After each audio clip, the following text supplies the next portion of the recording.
Savez-vous que le cycle de la Terre nous impacte? Bonjour, je m'appelle Elena et dans cette chaîne YouTube, je vous guide à traverser vos caps de vie en toute sécurité.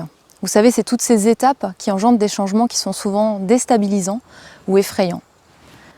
Alors dans cette vidéo, j'avais envie de vous parler du solstice d'été qui se situe entre le 20 et le 21 juin chaque année et qui est un événement particulier à la fois pour la Terre, mais aussi de fait pour nous en tant qu'humains, puisqu'on vit sur cette Terre et on est impacté par ces modifications terrestres. Alors, le temps du solstice d'été, c'est un temps de retour à soi.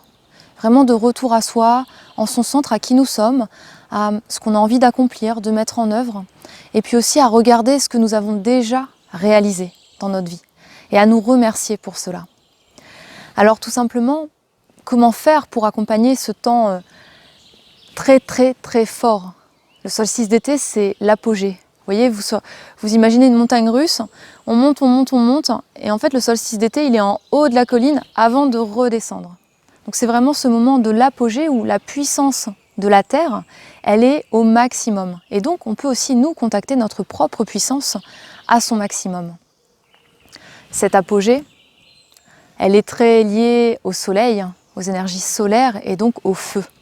Au feu qui agite, au feu qui chauffe fort, mais aussi au feu qui brûle et qui vient nous aider à brûler tout ce qui ne nous est plus utile, des limites, des croyances, des peurs, des doutes. Vous voyez, toutes ces choses qui nous alourdissent ou qui nous empêchent d'avancer, de traverser les caps de vie, les événements qui sont placés sur notre chemin.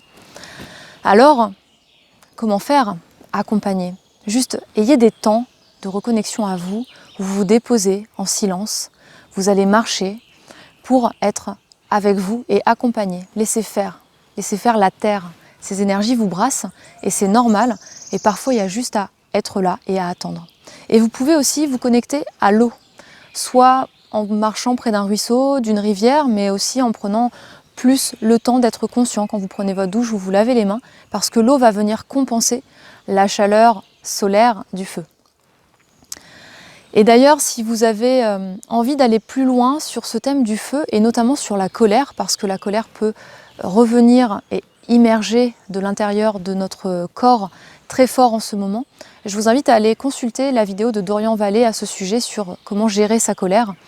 Et je vous mettrai sous la vidéo le lien vers ce contenu de Dorian Vallée. Et le solstice d'été, c'est aussi un moment, une invitation à se reconnecter à notre dimension sauvage. Quelle est votre dimension sauvage? Quelle est votre part animale? Quelle est votre part la plus naturelle? C'est ça la notion de sauvage.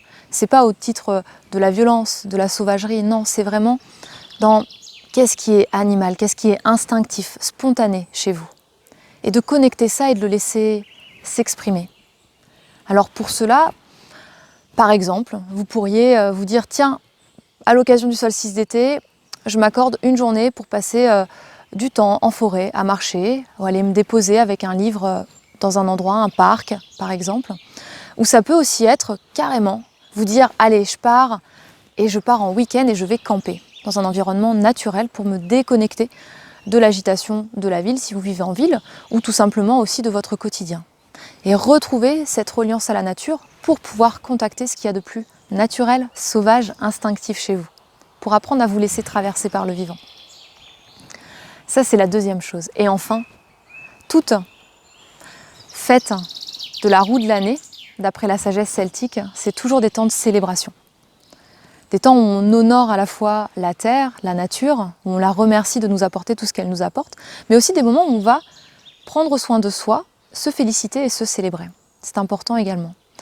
Alors, je vous donne deux exemples. La première, ça pourrait être d'aller observer le lever du soleil pour le solstice d'été. Donc c'est soit le 20 ou le 21 juin, comme vous le souhaitez. Ou alors, aussi, prendre le temps d'observer, de lister tout ce que vous avez fait, tout ce dont vous êtes fiers. Et juste mettre la lumière dessus et accueillir ça et vous remercier, vous célébrer pour cela. Ça peut être en chantant ou tout simplement en faisant cette liste de toutes les choses dont vous êtes fiers et que vous avez accomplies, peut-être depuis le mois de janvier par exemple, jusqu'à ce solstice d'été. Je vous souhaite un excellent solstice d'été. Amusez-vous, célébrez-vous, reliez-vous à la terre et pensez à vous abonner à cette chaîne YouTube si vous voulez être tenu informé instantanément des nouveaux contenus que je publie sur tous les sujets qui peuvent vous aider à traverser vos caps de vie et à oser aussi, à nourrir l'audace qui est en vous, cette part sauvage aussi, instinctive, c'est l'audace. Je vous dis à très vite, prenez soin de vous, ciao.